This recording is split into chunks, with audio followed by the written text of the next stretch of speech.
Alaykum va rahmatullohi va barakatuh. O'rtoqlar, alhamdulillah kelib oldik. O'z uying o'lan to'shaging deydimi, nima deydi? Avtosel Umarni Genesis Motorsga aylantirib yubordik.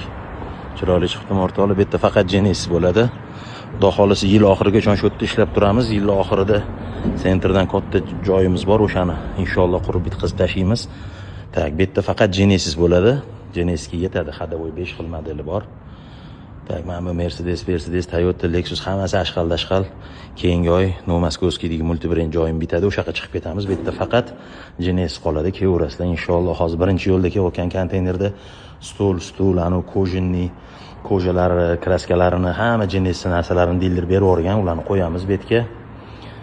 Tak, JLS 450 o'rtoqlar. Buni men hozir qisqacha tushuntirib o'taman. Istoriyani ikkiga bo'lamiz. Bu mashinadan o'zi Koreyaga o'zi 12 ta keluvdi, 4 tasini olib, 2 tasini Rossiyaga sotganman, 2 tasini O'zbekistonga olib kelganman. Boshqa yo'q. Bu Night Series faqat 2026 dan chiqishi